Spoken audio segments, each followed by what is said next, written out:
Hello again. So for anyone who has watched all of the videos on this channel up to this point, and even if you haven't, maybe if you've seen the first one or some of them, today's subject I don't think will be exactly a surprise, and the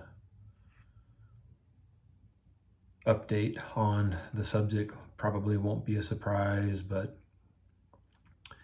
and this is kind of fresh, so take that for what it's worth. But the situation, living with my mentally disabled brother, being a semi-permanent house guest, etc., trying to follow his lead and have his home be his castle, even though he really doesn't express that sentiment either explicitly or implicitly. That's just the way how I think that ought to be. The whole situation with him and his dogs, etc., just finally got to me to the point where it's like the straw that broke the camel's back at this point. And I'm not going to bore you with the details because they're really not that extreme, but you're welcome to use your imagination. But he made it, I mean, it's not the first time he's made it clear that his relationship with his dogs, especially the one that he's had for the longest, is actually more important to him than his relationship with me, at least when that's the trade-off.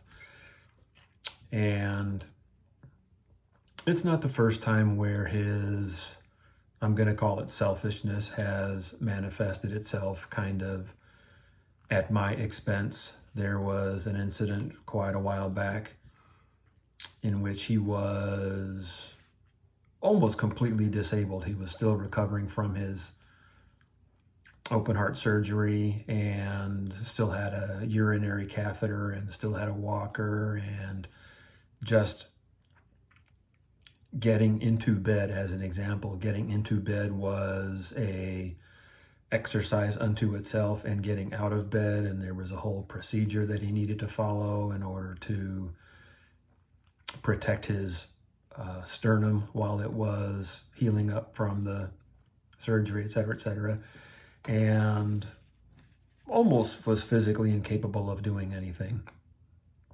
And on one particular occasion, I had not been feeling well, which, I'm a human being, it happens from time to time. I don't know if I think I had a headache, as I recall. And I have a history of migraines, and so to me, any headache is a potential migraine, and just I've got a thin skin, and etc. And so, when I'm not feeling well, it's pretty obvious. And there was some point along the way I told him that my head hurts and I need to go lay down and see if I can get a nap and see if that doesn't help me feel better. And something came up that he needed my assistance with or presence with that prevented me from doing that. And so I just scrubbed that and continued basically being, on at his beck and call, and got to the point where it just wasn't going away, and I just felt bad enough that I needed to go lay down again. And like before I could do so, he wanted me to help him change out of one shirt and into another, or put one on or take one off. And that might have been the only other time I've actually snapped at him in this whole experience. But the whole time I've been here, I've never snapped at him in more direct terms than I did at that point. I was like, seriously, I've told you already that I'm not feeling well and want to go lay down and see if I can get a nap or something just so I can feel better.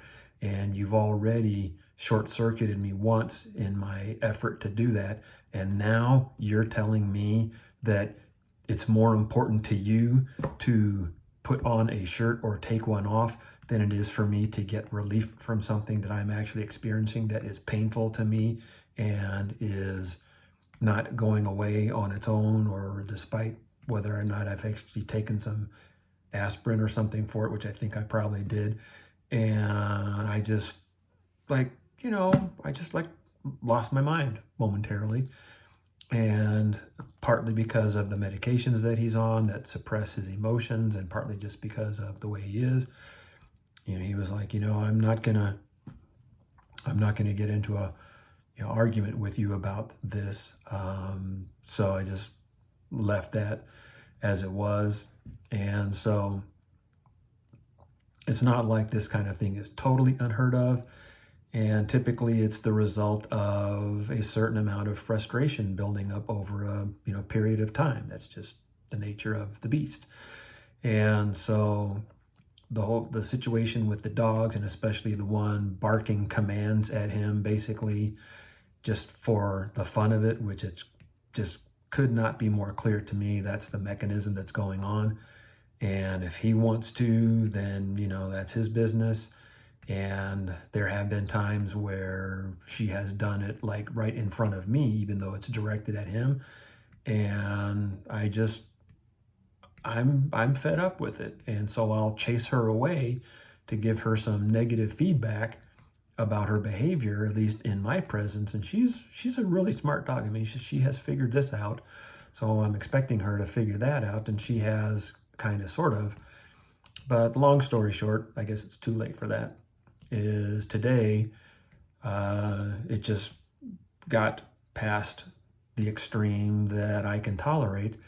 And one of the things I have learned that really is effectively on her is to throw something like my slipper, not to hit her with it, but so that it lands very close to her and startles her. That, to me, is what the intention is.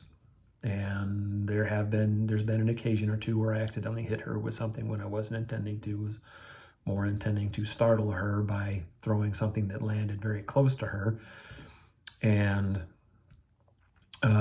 so I had one of those kind of situations today, and I tossed a slipper so that it startled her away from doing something she knows she's not supposed to do, whether it's me or him trying to discipline her. And he told me, I don't want you throwing stuff at her. And it's like, okay, that has made it as clear as you could possibly make it. Your relationship with her is more important than your relationship with me. And you've made that clear more times than I can count in exactly that kind of a scenario. And at the moment, I have just had it. So if, wherever he is where they are going to be for the most part. And I'm just going to make it a point, at least for the moment, and we'll see how long this lasts and how consistent I am with it, is if we've got basically everything we need upstairs and downstairs. Well, as far as relaxing and lounging, we've only got one kitchen and it's upstairs. And so there's some stuff like that that's only upstairs. But as far as where we just spend our time hanging out, it's pretty much the same upstairs or down. And so I'm just, for now, going to make a point of being wherever they aren't, because I've had it with them for the moment. I've had it with him on that subject at the moment. And if that's the way it is, then that's the way it is. And, there's always responsibility on both sides. And maybe I have been trying too hard to tolerate her and tolerate their relationship when it comes to that sort of thing, out of a desire to just be supportive to him as much as possible in every way possible, and just got to a point where I couldn't do it, at least on that subject. I don't know. But anyway, that is the update for today and that's the subject, and that's where we are, and it is what it is. And so I have modified my approach, and we'll see if it moderates some or if just, I'm pretty sure I'm not going to be able to. I'm just, part of the whole situation here is I'm just tired. I'm tired of the situation. I'm tired of being alive. I'm just kind of tired of everything. And even when I get fed up with the behavior of one of them or him and one of them, I just, even as tired of it as I get, I can't stick with it as much as I intellectually maybe want to or would choose to. And that's also the way that goes. And so there you are, and there that is. And see you next time, I guess.